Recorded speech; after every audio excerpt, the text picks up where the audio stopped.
여러분, 만약 매일 아침 폐지 수레를 끌고 다니는 70대 노인이 수십억 원짜리 와인을 몰래 팔고 있다면 여러분은 어떻게 하시겠어요? 서울 변두리 한 골목에서 55세 와인 가게 사장 박태수 씨는 매일 아침 이상한 광경을 목격했어요. 허름한 털모자를 쓴 노인이 폐지 수레에 프랑스산 고급 와인을 넣고 다니는 거였습니다. 샤토 마르고 로마네 콩티, 한 병에 수백만 원 하는 세계 최고급 와인들이 왜 폐지 수레에 있었을까요? 호기심을 참지 못한 태수 씨가 노인을 몰래 따라갔는데 그곳에서 발견한 건 상상을 초월하는 비밀 창고였습니다. 그리고 30년간 숨겨진 충격적인 진실이 있었는데요. 더 놀라운 건 이 노인이 매일 와인을 팔아서 한 일이었어요. 여러분은 절대 상상하지 못할 거예요. 30년 전 실종된 와인 수입상, 동업자의 배신, 아내의 마지막 유언, 그리고 전국을 감동시킨 한 편의 드라마 같은 이야기입니다. 과연 이 노인의 정체는 무엇이고 왜 이런 일을 했던 걸까요? 오늘 사연을 시작하기 전에 구독과 좋아요 버튼을 눌러주시면 당신의 하루에 작은 기쁨이 더해질 거예요. 구독과 좋아요는 무료입니다. 그럼 사연 시작하겠습니다. 서울 변두리 주택가의 아침은 언제나 조용합니다. 좁은 골목 사이로 이른 햇살이 스며들면 하나둘씩 가게 문이 열리고 하루가 시작되죠. 박태수도 마찬가지였습니다. 55세인 태수는 이 동네에서 와인 가게를 운영한 지 벌써 10년이 넘었어요. 매일 아침 7시면 어김없이 가게 셔터를 올리고 진열대를 정리하며 하루를 준비했습니다. 태수의 가게는 골목 어귀에 자리 잡고 있었어요. 그다지 크지 않은 가게였지만 꽤 다양한 종류의 와인들이 진열되어 있었습니다. 프랑스산 보르도부터 시작해서 이탈리아 키안티, 칠레산 카베르네 소비뇽까지 태수 나름대로는 정성껏 선별한 와인들이었어요. 물론 이 동네 사람들이 그렇게 비싼 와인을 자주 사는 건 아니었지만 그래도 꾸준히 찾는 단골들이 있어서 그럭저럭 장사는 되는 편이었습니다. 태수가 이 가게를 열게 된 건 우연한 기회였어요. 원래는 대기업에서 회계 업무를 담당하는 평범한 직장인이었는데 회사 구조조정으로 명예퇴직을 하게 되었거든요. 퇴직금으로 뭔가 새로운 일을 시작해보고 싶어서 여러 아이템을 고민하다가 평소 와인에 관심이 많았던 터라 와인 가게를 열게 된 것이었습니다. 처음엔 정말 힘들었어요. 와인에 대한 지식도 부족했고 손님들도 많지 않았거든요. 하지만 태수는 포기하지 않았습니다. 와인 관련 책도 열심히 읽고 시음회에도 참석하면서 조금씩 실력을 쌓아갔어요. 그렇게 10년이 흐른 지금 이 동네에서는 나름 인정받는 와인 전문가가 되었습니다. 그런데 요즘 들어 태수의 시선을 끄는 게 하나 있었어요. 바로 맞은편 골목에서 매일 나타나는 한 노인이었습니다. 70대쯤 되어 보이는 그 노인은 여름인데도 허름한 털모자를 깊숙이 눌러쓰고 삐걱거리는 폐지 수레를 끌고 다녔어요. 처음엔 그저 평범한 폐지 줍는 어르신이라고 생각했습니다. 이 동네에 그런 분들이 한두 명이 아니니까요. 하지만 며칠 관찰하다 보니 뭔가 이상했습니다. 다른 폐지 수집하는 분들과는 달리 이 노인의 수레에는 폐지만 있는 게 아니었어요. 먼지가 쌓인 박스들 사이로 반짝이는 게 보였는데 자세히 보니 그건 다름 아닌 와인병이었습니다. 그것도 태수가 보기에도 꽤 고급스러워 보이는 병들이었어요. 태수는 눈을 비비고 다시 봤습니다. 분명히 샤토 마르고였어요. 프랑스 보르도 지역에서 생산되는 최고급 와인 중 하나였죠. 태수 가게에서도 한 병에 50만 원은 하는 와인이었습니다. 그런 와인이 폐지 수레에 뒹굴고 있다니 도저히 믿을 수가 없었어요. 어제는 돔 페리뇽 샴페인도 보였고 그제는 오피스 원도 있었습니다. 더 놀라운 건 와인들의 상태였어요. 먼지만 쌓였을 뿐 병 자체는 멀쩡해 보였습니다. 라벨도 찢어지지 않았고 코르크도 제대로 박혀 있었어요. 마치 누군가 정성스럽게 보관하던 걸 갑자기 꺼낸 것 같았습니다. 노인은 매일 오전 8시쯤 골목 끝에서 나타나서 느릿느릿 수레를 끌고 지나갔어요. 걸음걸이는 느렸지만 목적지가 있는 듯 일정한 방향으로 향했습니다. 그리고 오후 3시쯤이면 다시 빈 수레를 끌고 돌아왔어요. 정확히 매일 같은 시간, 같은 패턴이었습니다. 마치 정해진 일과를 수행하는 것처럼 규칙적이었어요. 특이한 건 노인의 옷차림이었어요. 허름해 보이긴 했지만 깔끔했습니다. 낡은 코트는 정성스럽게 다림질이 되어 있었고, 구두도 비록 오래된 것이지만 잘 닦여 있었어요. 무엇보다 노인의 표정이 다른 폐지 줍는 분들과는 달랐습니다. 뭔가 무거운 걱정을 안고 있는 듯한, 그러면서도 어딘지 품이 있는 모습이었어요. 태수는 점점 궁금해졌습니다. 저 어르신이 저런 고급 와인을 어떻게 구한 거지? 설마 훔친 건 아니겠지? 하지만 노인의 모습을 보면 그럴 사람은 아닌 것 같았어요. 오히려 조심스럽고 정중한 태도였거든요. 수레를 끌 때도 다른 사람들에게 피해를 주지 않으려고 조심스럽게 다녔습니다. 일주일째 같은 패턴이 반복되자 태수는 더 이상 참을 수가 없었어요. 호기심이 극에 달한 거죠. 어느 날 아침 태수는 용기를 내서 노인에게 인사를 건넸습니다. 안녕하세요, 어르신. 노인은 잠깐 멈춰서 태수를 바라봤어요. 깊이 패인 주름 사이로 보이는 눈빛은 어딘지 슬퍼 보였습니다. 아, 네. 안녕하세요. 노인은 작은 목소리로 대답하고는 고개를 숙여 인사했습니다. 목소리에는 교양 있는 사람만이 가질 수 있는 품격이 묻어났어요. 말투도 정중했고 인사하는 자세도 예의 바른 분이라는 게 한눈에 보였습니다. 그리고는 다시 수레를 끌고 갔어요. 그 짧은 만남 이후 태수는 노인에게 더욱 관심이 생겼습니다. 매일 아침 가게 문을 열 때마다 노인을 기다리게 되었어요. 그리고 노인이 지나갈 때마다 수레 안을 유심히 관찰했습니다. 와인의 종류도 매일 달랐어요. 때로는 독일산 리슬링이, 때로는 이탈리아산 바롤로가 들어 있었습니다. 그날 저녁 태수는 단골 손님인 김 사장과 이야기를 나누다가 그 노인 얘기를 꺼냈습니다. 아, 혹시 이 골목에서 폐지 수레 끄는 어르신 아세요? 털모자 쓰고 다니는. 김 사장은 고개를 끄덕였어요. 아, 최 씨 어르신 말씀이군요. 이 동네 사람들은 다 아는데 참 불쌍한 분이에요. 원래는 꽤 잘 사셨다던데 지금은. 김 사장은 말을 흐렸습니다. 태수의 호기심은 더욱 커졌습니다. 그 노인에게 어떤 사연이 있는 걸까요? 그리고 왜 매일 고급 와인들을 수레에 싣고 다니는 걸까요? 그날 밤 태수는 쉽게 잠들 수 없었습니다. 김 사장의 말이 계속 머릿속을 맴돌았어요. 원래는 꽤 잘 사셨다던데 도대체 그 노인에게 무슨 일이 있었던 걸까요? 그리고 왜 지금은 폐지를 주우며 살고 있는 걸까요? 다음 날 아침 태수는 평소보다 일찍 가게를 열었습니다.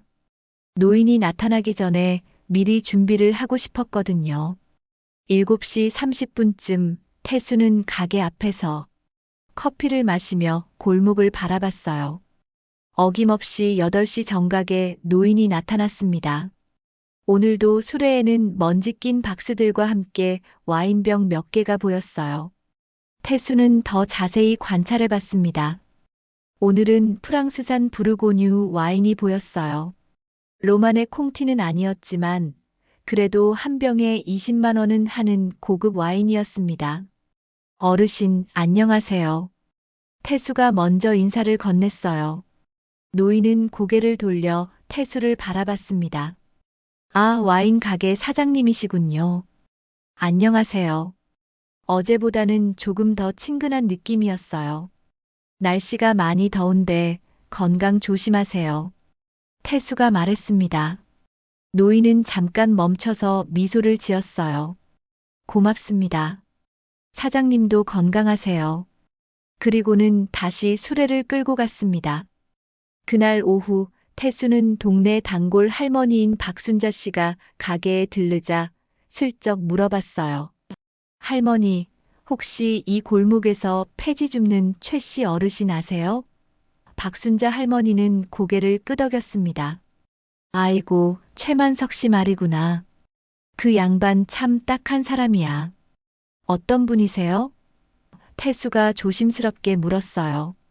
박순자 할머니는 한숨을 쉬며 말했습니다. 원래는 이 동네에서 제일 잘 사는 집 중 하나였어. 큰 사업도 하고 부인도 참 좋은 분이었는데 할머니는 잠깐 말을 멈췄다가 계속했어요. 그런데 몇 년 전에 큰 사고가 났어. 집에 불이 나서 부인이 돌아가셨다더군. 그 이후로 최 씨가 완전히 달라졌어.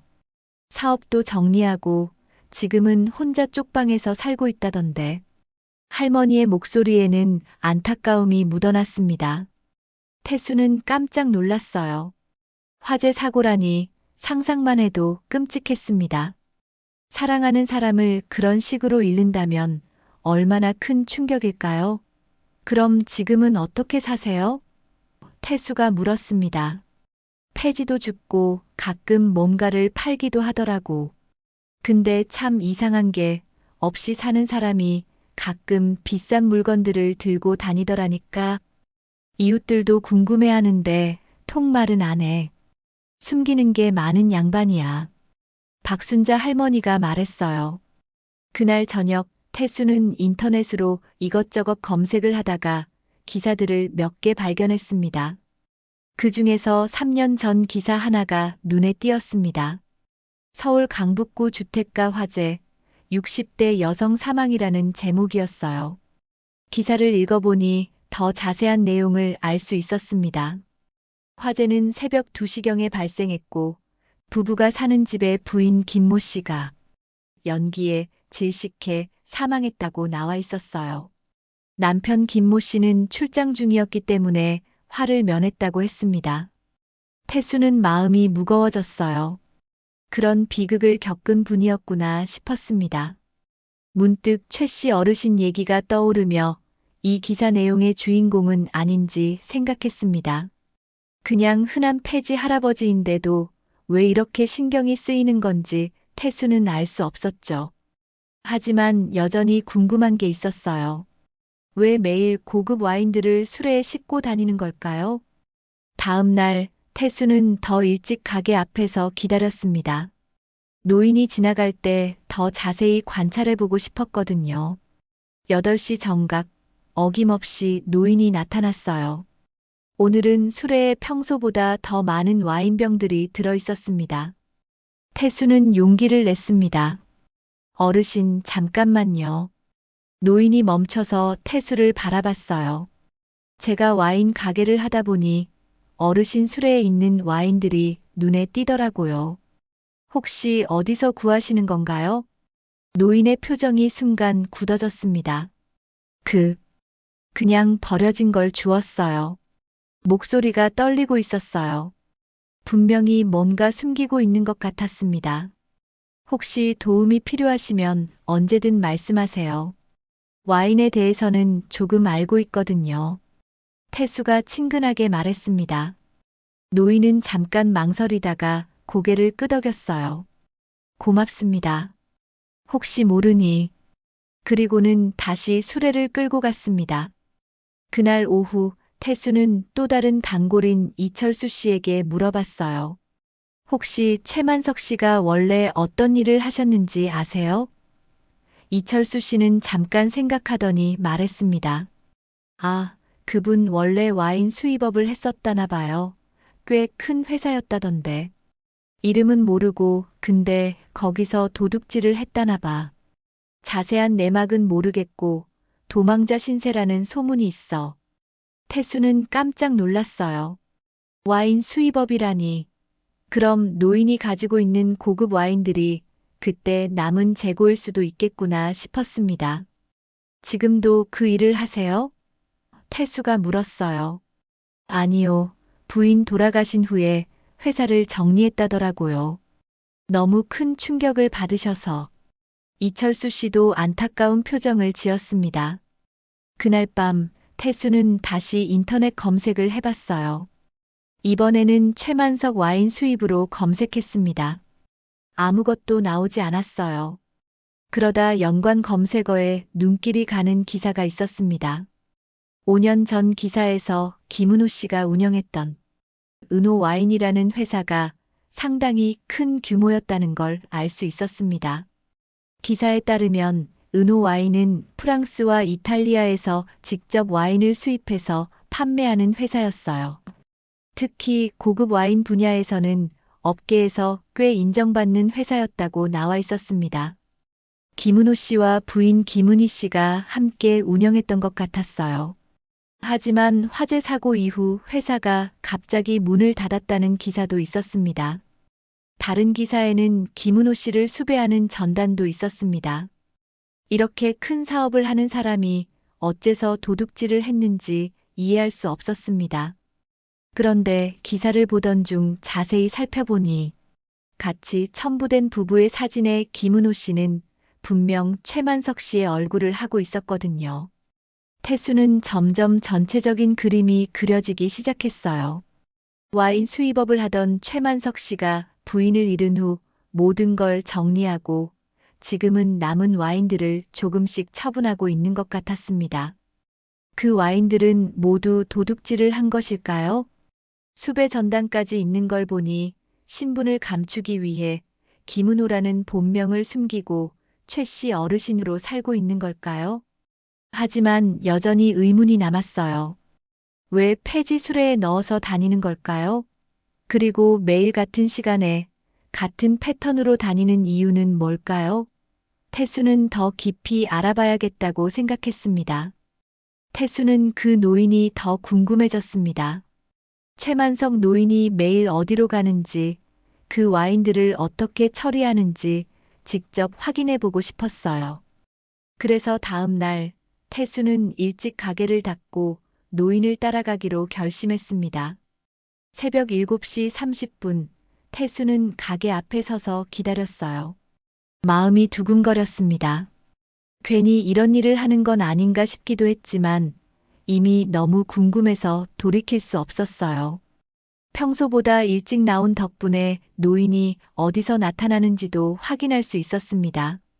8시 정각, 골목 저편에서 삐걱거리는 소리와 함께 최만석 노인이 나타났어요. 오늘도 수레에는 먼지 낀 박스들과 고급 와인병들이 들어 있었습니다. 태수는 멀찍이 떨어져서 노인을 따라갔어요. 들키지 않도록 조심스럽게 걸었습니다. 노인은 평소처럼 느릿느릿 걸었어요. 주택가 골목을 빠져나와 큰 도로로 나갔습니다. 그리고 버스 정류장 쪽으로 향했어요. 설마 버스를 타는 건 아니겠지, 태수는 생각했습니다. 하지만 노인은 정류장을 지나쳐 계속 걸었어요. 15분 정도 걸어서 도착한 곳은 재래시장이었습니다. 이른 아침이라 장사 준비를 하는 상인들이 분주하게 움직이고 있었어요. 노인은 시장 안쪽으로 들어갔습니다. 태수도 조심스럽게 뒤따랐어요. 시장 안은 미로 같았어요. 좁은 골목들이 복잡하게 얽혀 있었습니다. 노인은 마치 이 길을 수없이 다녀본 듯 능숙하게 움직였어요. 태수는 놓치지 않으려고 더 가까이 따라갔습니다. 시장 골목을 몇 번 돌아서 도착한 곳은 좀 외진 구역이었어요. 이미 문을 닫은 가게들이 몇 개 있었고 그 사이에 낡은 창고 건물이 하나 있었습니다. 노인은 바로 그 창고 앞에서 멈췄어요. 태수는 근처 가게 뒤편에 숨어서 지켜봤습니다. 노인은 주위를 한번 둘러본 후 창고 문 앞으로 다가갔어요.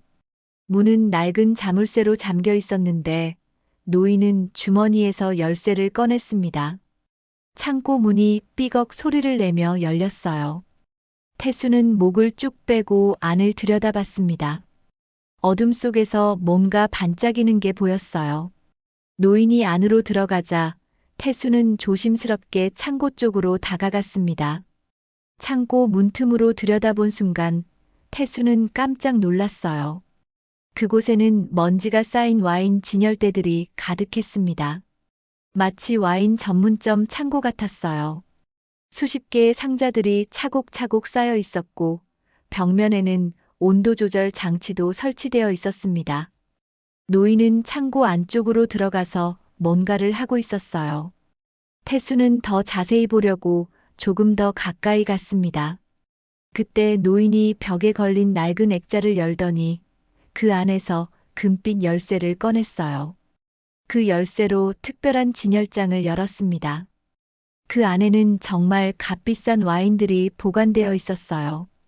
태수가 봐도 한 병에 수백만 원은 할 것 같은 와인들이었습니다.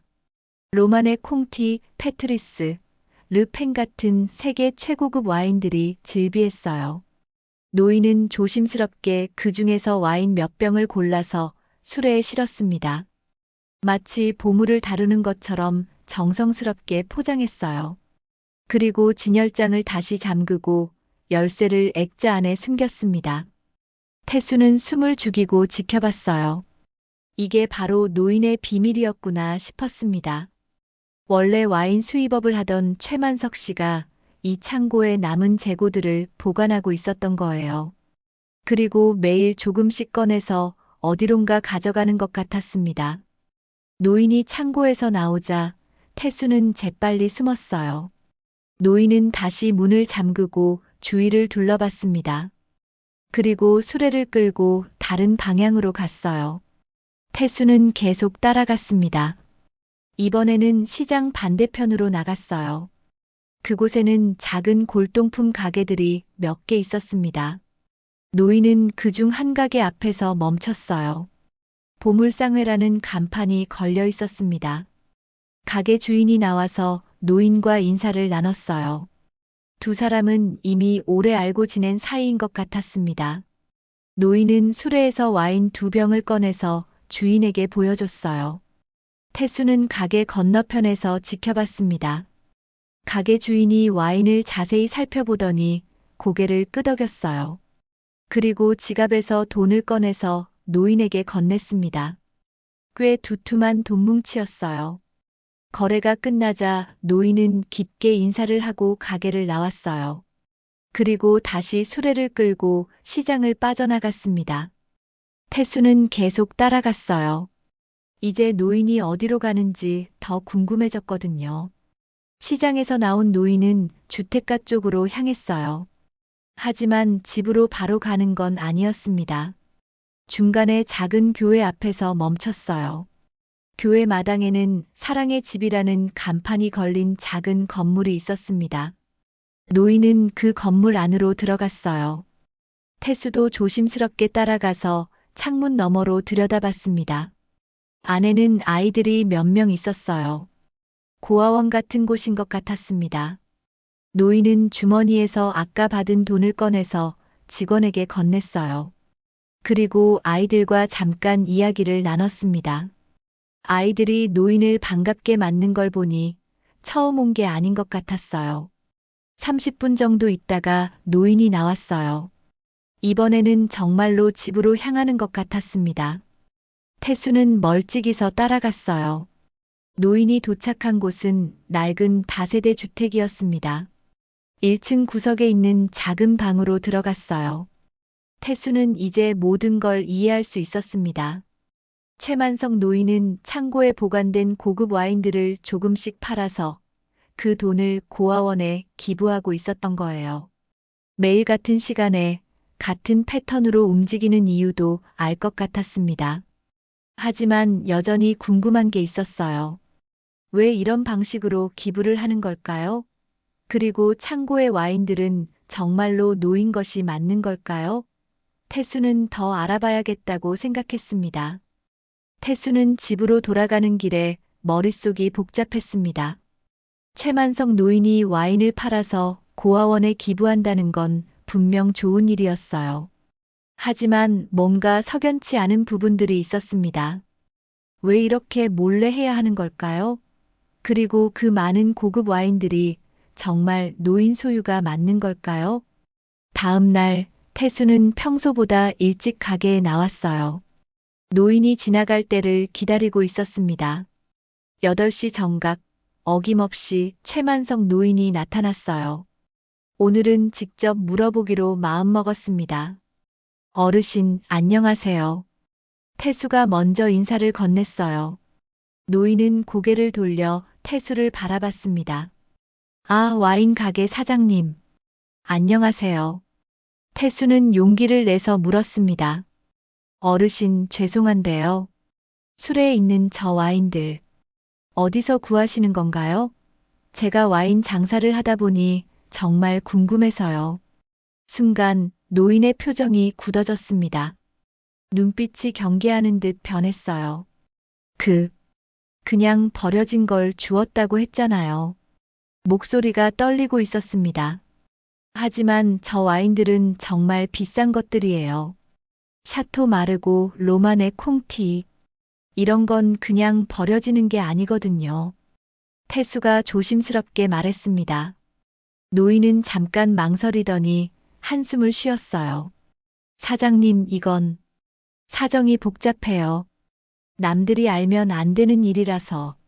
그리고는 주위를 둘러보며 불안해했습니다. 혹시 도움이 필요하시면 언제든 말씀하세요. 저도 와인을 다루는 사람이니까 이해할 수 있을 거예요. 태수가 진심으로 말했어요. 노인은 잠깐 생각하더니 작은 목소리로 말했습니다. 이건 내 아내의 유산이야. 아내가 생전에 모았던 것들이에요. 하지만 남들이 알면 문제가 될 수 있어서 말을 흐렸습니다. 태수는 더 궁금해졌어요. 무슨 문제가 되는 거죠? 그건 나중에 말씀드릴게요. 지금은 시간이 없어서. 노인은 서둘러서 수레를 끌고 갔습니다. 태수는 뭔가 더 큰 비밀이 있다는 걸 느꼈어요. 그날 오후 태수는 인터넷으로 은호 와인에 대해 더 자세히 검색해 봤습니다. 그러다가 흥미로운 기사를 하나 발견했어요. 4년 전 경제신문에 실린 기사였는데 은호 와인, 프랑스 직수입으로 고급 와인 시장 공략이라는 제목이었습니다. 기사를 읽어보니 최만석 씨와 부인 김은희 씨가 함께 운영했던 은호 와인이 상당히 성공적인 사업이었다는 걸 알 수 있었어요. 특히 프랑스 부르고뉴 지역의 유명 와이너리들과 독점 계약을 맺고 있었다고 나와 있었습니다. 하지만 그 다음 기사들을 보니 뭔가 이상했어요. 화재 사고 직후에 회사가 갑자기 문을 닫았는데 그 과정에서 논란이 있었다는 내용이 있었거든요. 은호 와인 폐업, 채권자들과 분쟁이라는 작은 기사도 있었어요. 태수는 더 파고 들어봤습니다. 그러다가 충격적인 기사를 하나 더 발견했어요. 1년 전 지역신문에 실린 기사였는데 30년 전 실종된 와인 수입상 김은호 부부 화재 사고로 사망 추정이라는 제목이었습니다. 기사를 자세히 읽어보니 정말 놀라운 내용이었어요. 30년 전에 실종된 김은호라는 와인 수입상이 있었는데 최근 화재 현장에서 발견된 유골이 김은호 부부의 것으로 추정된다는 내용이었습니다. 그런데 기사에 첨부된 사진을 보고 태수는 깜짝 놀랐어요. 사진 속 남자가 바로 최만석 노인이었거든요. 30년 전 사진이라 젊은 모습이었지만 분명히 같은 사람이었어요. 그럼 최만석이 가짜 이름이고 진짜 이름은 김은호인 건가요? 태수는 더 혼란스러워졌어요. 도대체 무슨 일이 벌어진 걸까요? 30년 전에 실종되었다가 최근에 나타난 사람이라니 이해할 수 없었습니다. 다음 날 아침 태수는 노인을 기다렸어요. 평소보다 늦게 나타난 노인은 어딘지 초조해 보였습니다. 수레를 끄는 속도도 평소보다 빨랐어요. 어르신, 잠깐만요. 태수가 불렀습니다. 노인은 멈춰서 태수를 바라봤어요. 또 무슨 일이세요? 태수는 조심스럽게 물었습니다. 혹시 김은호라는 이름 들어보셨어요? 그 순간 노인의 얼굴이 하얗게 변했어요. 수레를 잡은 손이 떨리기 시작했습니다. 어떻게 그 이름을? 노인은 당황한 목소리로 말했어요. 인터넷에서 기사를 봤어요. 30년 전에 실종된 와인 수입상이라고. 태수가 말했습니다. 노인은 잠깐 망설이더니 한숨을 깊게 쉬었어요. 그래요, 내가 김은호예요. 최만석은 가명이고. 드디어 진실을 털어놓기 시작했습니다. 30년 전에 사업상 문제로 신변의 위험을 느껴서 가족과 함께 숨어 살았어요. 그런데 3년 전에 아내가 화재로 돌아가시면서 모든 게 밝혀진 거죠. 노인의 목소리에는 깊은 슬픔이 묻어났습니다. 태수는 더 궁금해졌어요. 그럼 지금 가지고 있는 와인들은? 그것들은 30년 전에 숨겨둔 것들이에요. 당시에 사업이 잘 되고 있었는데 갑자기 동업자가 배신을 해서 모든 걸 잃을 뻔했거든요. 그래서 일부 재고를 비밀 창고에 숨겨뒀던 거예요. 노인은 계속 설명했습니다. 아내와 함께 새 이름으로 살면서 가끔씩 그 와인들을 팔아서 생활비를 댔어요. 하지만 아내가 돌아가신 후에는 그 돈을 모두 기부하고 있어요. 아내의 유언이었거든요. 태수는 이제 전체적인 상황을 이해할 수 있었어요. 하지만 여전히 의문이 남았습니다. 그럼 그 동업자는 지금 어떻게 된 거예요? 노인의 얼굴이 다시 어두워졌어요. 그들이 아직도 나를 찾고 있어요. 내가 숨겨둔 와인들을 되찾으려고. 그래서 조심스럽게 행동해야 하는 거예요. 그때 갑자기 검은색 승용차 한 대가 골목으로 들어왔어요. 노인은 그 차를 보자마자 얼굴이 창백해졌습니다. 안 돼. 벌써 찾아온 건가? 노인이 떨리는 목소리로 중얼거렸어요. 태수는 긴장했습니다. 뭔가 위험한 상황이 벌어지려는 것 같았어요. 검은색 승용차에서 양복을 입은 중년 남자 둘이 내렸습니다. 키가 크고 건장한 체격의 남자들이었어요. 선글라스를 끼고 있어서 표정을 알 수 없었지만 분위기가 심상치 않았습니다. 김은호 노인은 그들을 보자마자 온몸이 떨리기 시작했어요. 저 사람들이에요. 노인이 작은 목소리로 태수에게 말했습니다. 30년 전에 나를 배신한 동업자들이에요. 태수는 긴장했습니다. 영화에서나 보던 일이 현실에서 벌어지고 있었어요. 어떻게 해야 해요?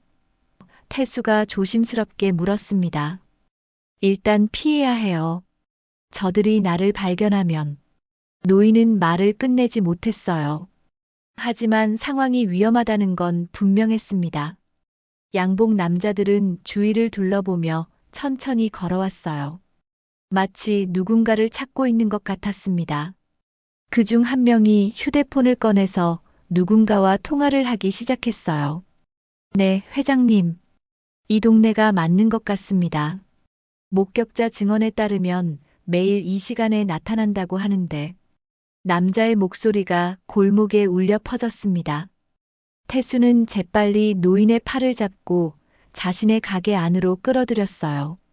일단 여기서 숨으세요. 노인은 떨리는 손으로 수레를 가게 안으로 끌고 들어왔습니다. 가게 창문 사이로 밖을 내다보니 양복 남자들이 점점 가까이 오고 있었어요. 태수는 노인에게 가게 안쪽으로 더 들어가라고 손짓했습니다. 다행히 가게 뒤편에 작은 창고가 있어서 그곳에 숨을 수 있었어요. 저 사람들이 정확히 누구예요? 태수가 속삭이듯 물었습니다. 노인은 떨리는 목소리로 대답했어요. 박진우라는 사람의 부하들이에요. 30년 전에 제 동업자였던 사람입니다. 당시에 회사 자금을 횡령하고 저를 모함해서 모든 걸 빼앗으려 했어요. 그럼 지금도 그 와인들을 찾고 있는 거군요? 그렇습니다. 그 와인들의 가치가 수십억 원이 되거든요. 박진우는 그걸 자기 것이라고 우기고 있어요. 하지만 그건 제가 정당하게 구입한 것들이에요. 밖에서 발소리가 들렸어요. 양복 남자들이 가게 앞을 지나가고 있었습니다. 태수는 숨을 죽이고 지켜봤어요. 다행히 그들은 가게 안을 들여다보지 않고 지나갔습니다. 잠시 후 태수는 조심스럽게 밖을 내다봤어요. 양복 남자들이 골목 끝까지 가서 뭔가 이야기를 나누고 있었습니다. 그중 한 명이 다시 휴대폰을 꺼내서 통화를 했어요. 아직 찾지 못했습니다. 하지만 분명히 이 근처에 있을 겁니다. 목격자들 말로는 매일 같은 시간에 나타난다고 하니까 남자의 목소리가 들렸습니다. 태수는 갑자기 아이디어가 떠올랐어요. 휴대폰을 꺼내서 몰래 사진을 찍기 시작했습니다. 증거가 필요할 것 같았거든요. 양복 남자들의 얼굴과 차량 번호판을 찍었어요. 그런데 사진을 찍는 순간 휴대폰에서 찰칵 소리가 났습니다. 소리를 끄는 걸 깜빡했던 거예요.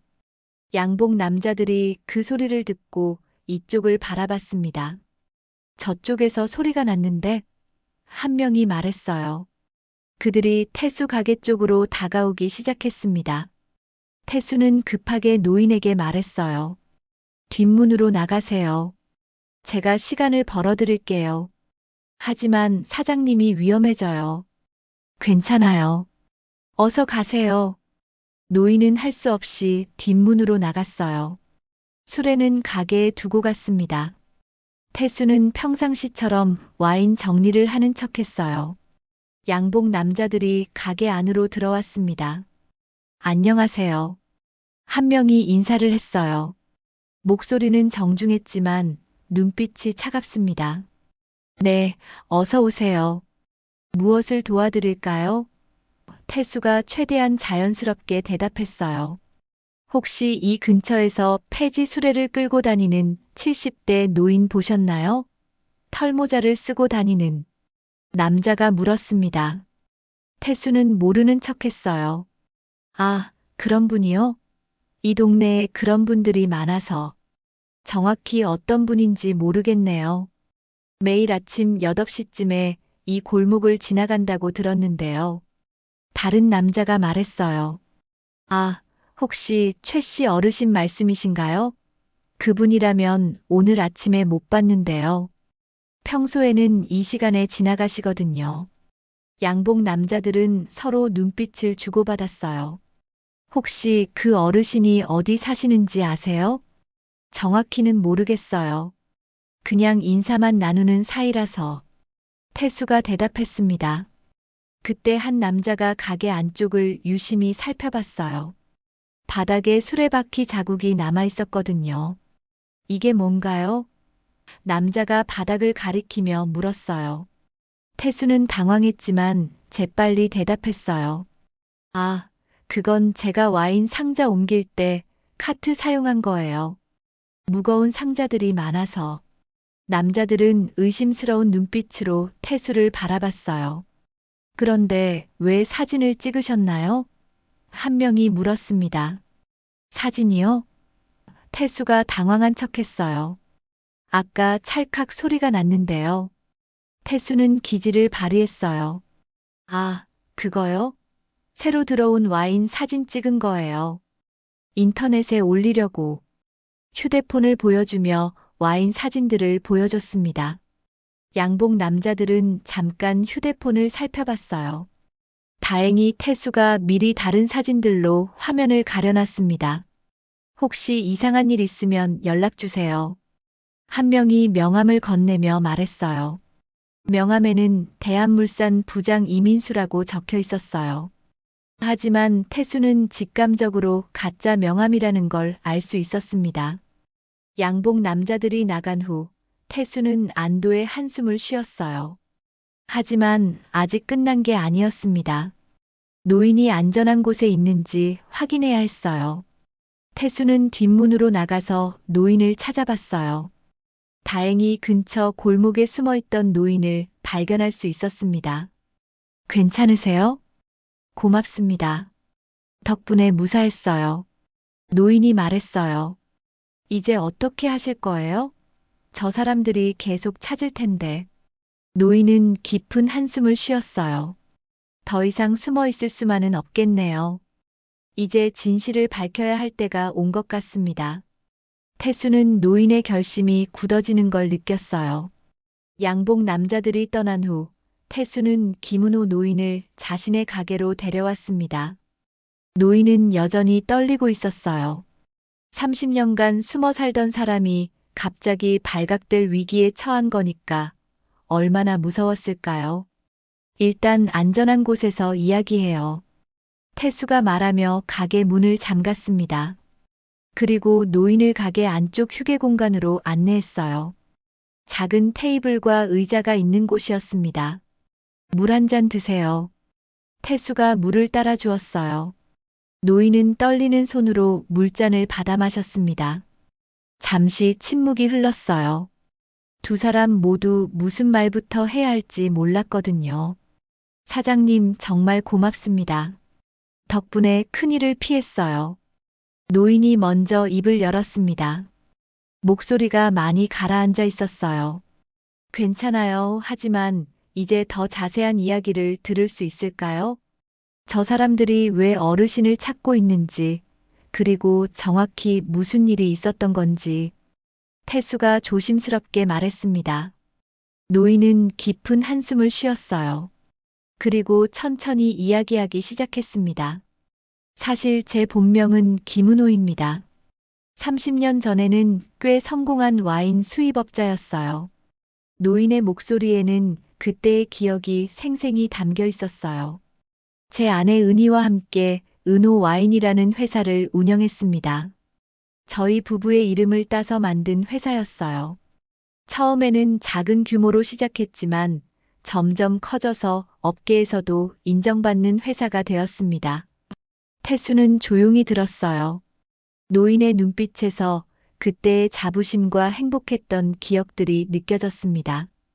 특히 프랑스 부르고뉴 지역의 유명 와이너리들과 독점 계약을 맺은 게 큰 전환점이었어요. 로마네 콩티, 샤토 마르고 같은 최고급 와인들을 한국에 독점 공급하게 된 거죠. 그때가 제 인생에서 가장 행복한 시절이었습니다. 노인은 잠깐 말을 멈추고 물을 마셨어요. 그리고 계속 이야기했습니다. 하지만 성공이 클수록 시기하는 사람들도 많아졌어요. 특히 박진우라는 사람이 문제였습니다.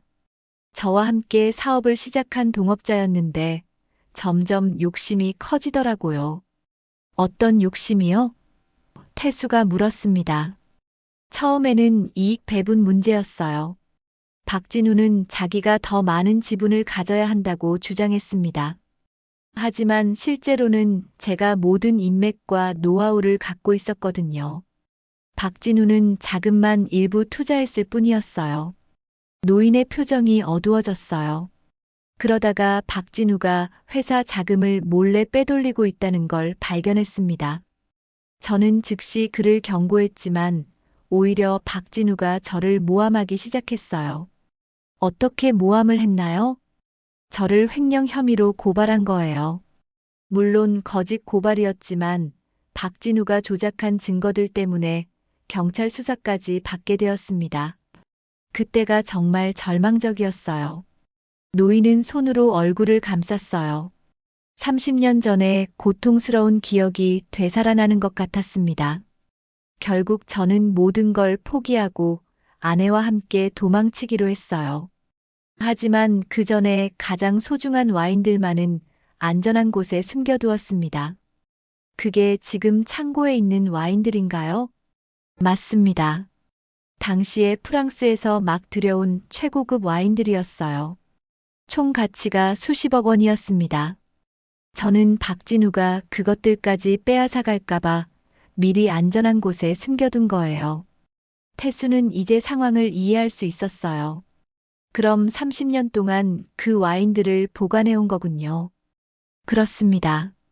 아내와 함께 가명으로 살면서 가끔씩 와인 몇 병을 팔아서 생활비를 댔어요. 하지만 대부분은 그대로 보관해뒀습니다. 언젠가 진실이 밝혀지는 날을 위해서요. 노인의 목소리가 더욱 슬퍼졌어요. 하지만 3년 전에 아내가 화재로 돌아가시면서 모든 게 바뀌었습니다. 아내의 유언이 있었거든요. 어떤 유언이었나요? 남은 와인들을 모두 팔아서 어려운 사람들을 도우라는 유언이었어요. 특히 고아원 아이들을 도우라고 하셨습니다. 저희 부부가 아이가 없어서 항상 고아원에 관심이 많았거든요. 태수는 감동했어요. 그래서 노인이 매일 와인을 팔아서 고아원에 기부하고 있었던 거였어요. 그럼 지금까지 계속 그렇게 하신 거군요.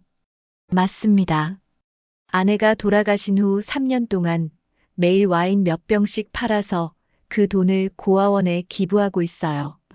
하지만 최근에 박진우가 저를 찾기 시작했습니다. 어떻게 찾았을까요? 아내 화재 사건이 뉴스에 나오면서 제 정체가 노출된 것 같아요. 김은호라는 본명이 기사에 나왔거든요. 박진우가 그걸 보고 저를 찾기 시작한 거죠. 노인은 주먹을 꽉 쥐었어요. 박진우는 여전히 그 와인들이 자기 것이라고 우기고 있어요. 30년 전에 제가 훔쳐서 도망쳤다고 주장하고 있습니다. 하지만 증거가 있잖아요. 구매 기록이나. 그게 문제예요. 30년 전 일이라 대부분의 서류들이 화재로 사라졌어요. 박진우는 그걸 노리고 있는 거죠. 증거가 없으니까 자기 주장을 관철시키려는 겁니다. 태수는 분노가 치밀어 올랐어요. 이런 부당한 일이 있을 수 있나 싶었습니다. 그럼 어떻게 하실 거예요? 노인은 결연한 표정을 지었어요. 더 이상 숨어 살 수는 없어요. 아내의 유언을 제대로 실행하려면 정면으로 맞서야겠습니다. 혼자서는 어려울 것 같은데요. 제가 도와드릴게요. 태수가 말했습니다. 노인은 감사한 눈빛으로 태수를 바라봤어요. 정말 고맙습니다. 하지만 위험할 수도 있어요. 괜찮아요. 정의롭지 못한 일을 그냥 볼 수는 없어요. 그리고 제가 와인 전문가니까 도움이 될 수 있을 거예요. 노인은 눈물을 글썽였어요. 30년 만에 처음으로 제 편이 되어주는 사람을 만났네요. 태수는 노인의 손을 잡았어요. 이제 함께 해봐요. 진실을 밝히고 아내분의 유언도 제대로 실행할 수 있도록 도와드릴게요. 두 사람은 서로를 바라보며 굳게 악수했습니다. 이제 진짜 싸움이 시작되는 거였어요. 태수와 김은호 노인은 진실을 세상에 알리기 위한 계획을 세웠습니다. 태수는 인터넷과 소셜미디어에 능숙했고 노인은 30년간 숨겨온 증거들을 가지고 있었어요. 둘이 힘을 합치면 박진우의 거짓을 폭로할 수 있을 것 같았습니다. 일단 창고에 있는 모든 증거들을 정리해야 해요. 태수가 말했습니다. 와인 구매 기록, 수입 서류, 당시 사진들. 남아있는 건 다 모아봐요. 노인은 고개를 끄덕였어요. 창고에 옛날 서류들이 좀 있어요. 아내가 꼼꼼한 성격이라 중요한 건 다 보관해뒀거든요. 다음 날 새벽 두 사람은 재래시장 창고로 향했습니다. 혹시 박진우 일당이 지켜보고 있을지 모르니까 조심스럽게 움직였어요. 다행히 이른 시간이라 시장도 한산했습니다. 창고에 도착해서 노인이 숨겨둔 서류 상자를 열어봤어요. 정말로 소중한 자료들이 가득 들어 있었습니다. 프랑스 와이너리와의 계약서, 와인 구매 영수증, 은호 와인 회사 설립 서류까지 30년 전의 기록들이 고스란히 보관되어 있었어요. 이걸 봐요. 태수가 한 서류를 들고 말했습니다. 1994년 로만의 콩티 구매 계약서네요. 김은호 개인 명의로 되어 있어요. 맞아요. 당시에 제가 개인 돈으로 구매한 거예요. 회사 자금이 아니라. 노인이 설명했습니다. 태수는 계속 서류들을 살펴봤어요. 박진우가 회사 자금을 횡령했다는 증거도 있었습니다.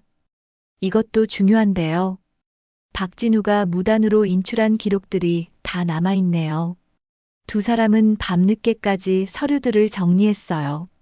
그리고 태수는 이 모든 내용을 정리해서 인터넷에 올릴 준비를 했습니다. 블로그, 유튜브, 소셜미디어. 가능한 모든 채널을 이용하기로 했어요. 하지만 그 순간 창고 밖에서 발소리가 들렸습니다. 여러 명이 함께 걷는 소리였어요. 태수와 노인은 긴장했습니다. 김은호 나와라. 거친 목소리가 창고 밖에서 들렸어요. 박진우의 목소리였습니다. 30년 동안 숨어 있었지만 이제 끝이야. 창고 문이 거칠게 열렸어요. 박진우와 함께 양복 남자들 서너 명이 들어왔습니다. 박진우는 70대 노인이었지만 여전히 강인해 보였어요. 사업가다운 카리스마가 느껴졌습니다. 김은호 오랜만이야. 박진우가 냉소적으로 웃으며 말했습니다. 30년 만에 다시 만나는군. 김은호 노인은 떨리지만 당당하게 일어났어요. 박진우, 내가 나를 찾아낸 거구나. 당연하지. 내가 내 와인들을 가지고 숨어 있는 줄 알았어? 박진우가 창고 안을 둘러보며 말했습니다. 이 모든 와인들은 원래 우리 회사 것이야. 내가 횡령해서 도망친 거고. 태수는 용기를 냈습니다. 잠깐만요. 이 와인들은 김은호 씨가 개인 돈으로 구매한 겁니다. 증거도 다 있어요. 박진우가 태수를 째려봤어요. 너는 누구야? 이 일에 왜 끼어들어? 저는 와인 전문가입니다. 그리고 이 모든 진실을 세상에 알릴 거예요.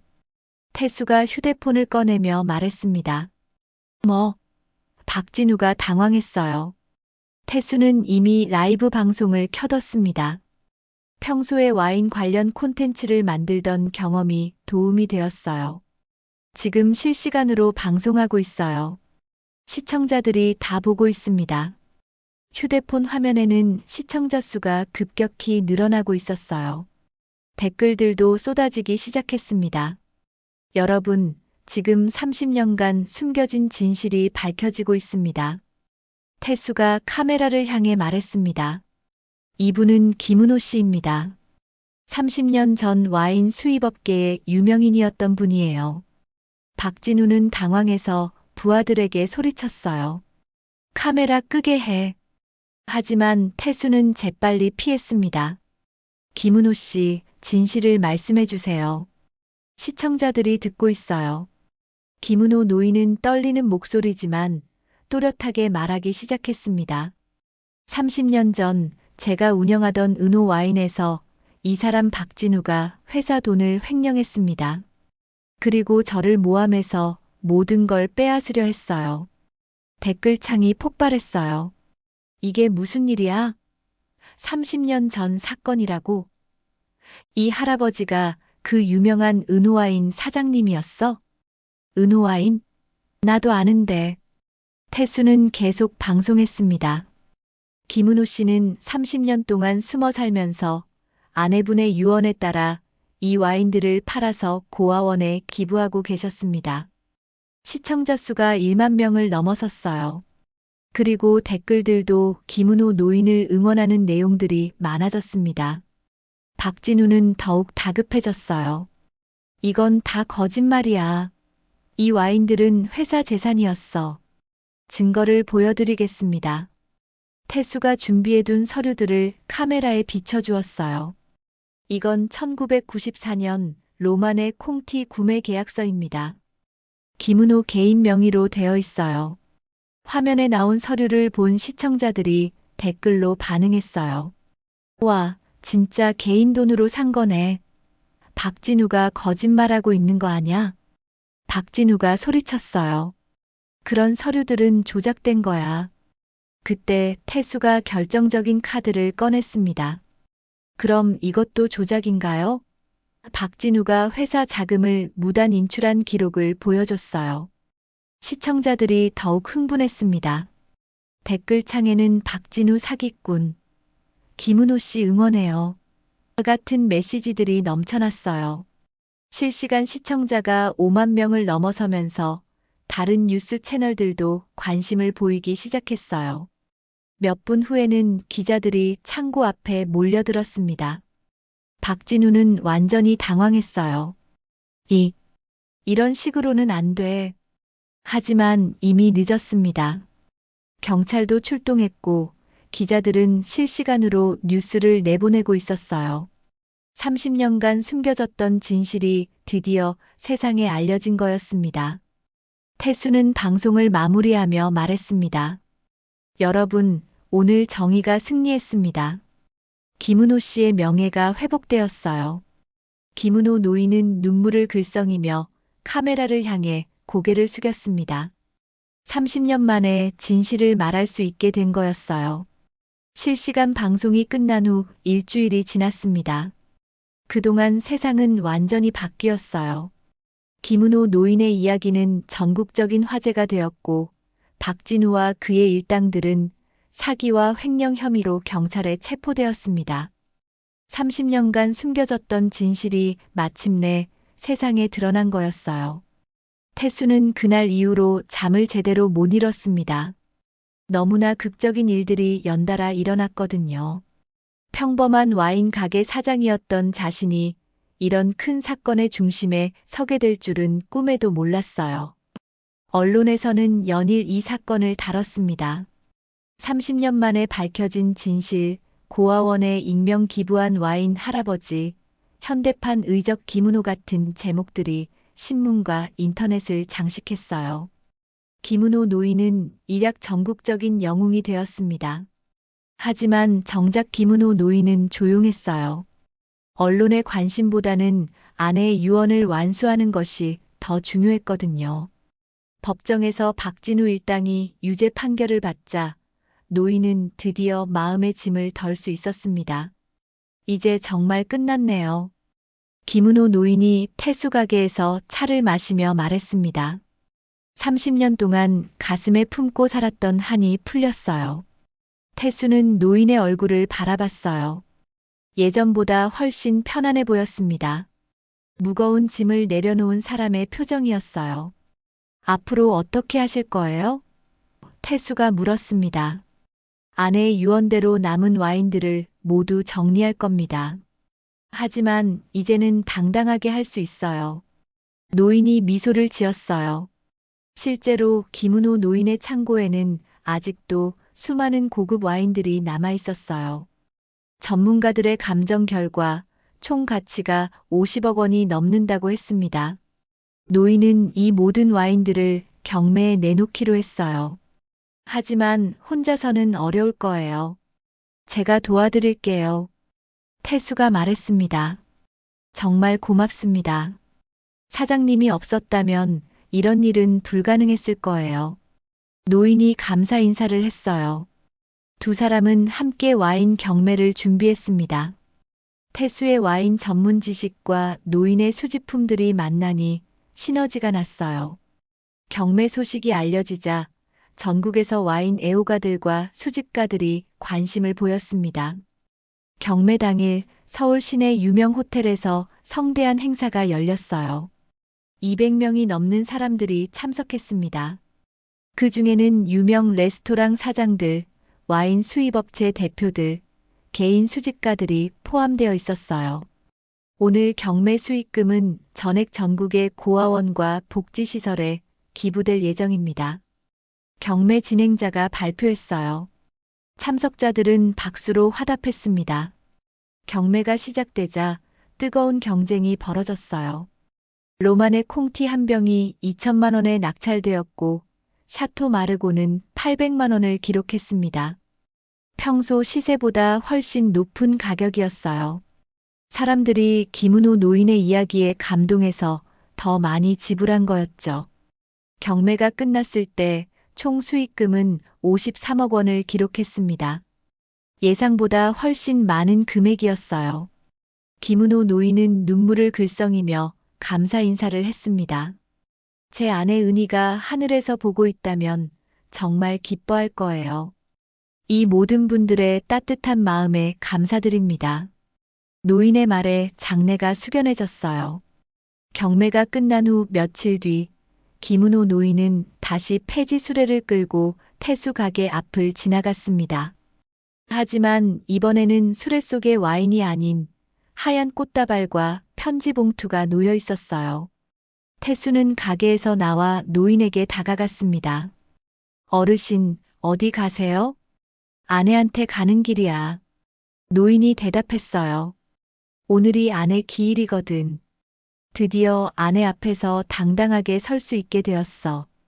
태수는 노인의 손에 들린 편지를 보았어요. 그게 뭐예요? 아내에게 쓴 편지야. 30년 동안 하지 못했던 이야기들을 다 썼어요. 노인의 목소리가 떨렸어요. 이제야 고맙다, 사랑한다는 말을 제대로 할 수 있게 되었거든. 노인은 태수를 바라보며 말했습니다. 정말 고맙네, 젊은이. 당신 덕분에 아내와의 약속을 지킬 수 있었어. 천만에요. 저야말로 귀한 경험을 했죠. 태수가 대답했어요. 김은호 노인은 수레를 끌고 천천히 사라져갔습니다. 태수는 그 뒷모습을 바라보며 뭉클함을 느꼈어요. 30년간의 긴 여행이 드디어 끝난 거였습니다. 그날 밤 태수는 잠을 이루지 못했습니다. 하지만 이번에는 불안해서가 아니었어요. 가슴 깊은 곳에서 뜨거운 감동이 밀려왔거든요. 한 인간의 숭고한 사랑과 의지를 직접 목격한 감동이었습니다. 태수는 잠자리에서 일어나 창문을 열었어요. 밤 공기가 상쾌했습니다. 그리고 결심했어요. 자신의 가게 한쪽을 은호 기부 와인 코너로 만들기로 말이에요. 며칠 후 태수는 정말로 가게를 개조했습니다. 한쪽 벽면에 은호 기부 와인 코너를 만들고 매달 와인 판매 수익의 일부를 고아원에 기부하기로 했어요. 김은호 노인의 정신을 이어받은 거였죠. 코너 개설 소식이 알려지자 동네 사람들이 많이 찾아왔어요. 단순히 와인을 사러 온 게 아니라 김은호 노인의 이야기를 듣고 감동받은 사람들이었어요. 그들도 작은 나눔에 동참하고 싶어 했습니다. 사장님, 정말 좋은 일 하시네요. 단골 김 사장이 말했어요. 저도 매달 여기서 와인 사겠습니다. 태수는 뿌듯했어요. 김은호 노인이 시작한 선한 영향력이 더 많은 사람들에게 퍼져나가고 있었거든요. 그날 저녁 태수는 다시 잠들지 못했습니다. 하지만 이번에는 기쁨 때문이었어요. 와인보다 더 값진 것을 얻었다는 생각이 들었거든요. 바로 인간의 선함과 사랑, 그리고 끝까지 포기하지 않는 의지였습니다. 창밖으로 새벽이 밝아오고 있었어요. 태수는 미소를 지으며 새로운 하루를 맞을 준비를 했습니다. 오늘도 누군가의 삶에 작은 도움이 될 수 있다면 그것만으로도 충분히 의미 있는 하루가 될 거라고 생각하면서요. 오늘의 이야기 들어주셔서 감사합니다. 앞으로도 인생의 지혜를 밝히는 감동적인 사연으로 찾아뵙겠습니다. 좋아요와 구독도 잊지 말고 눌러주시고 댓글로 응원의 메시지를 남겨주세요. 오늘도 여러분들께 꽃길 인생만 펼쳐지길 바라고 응원하겠습니다.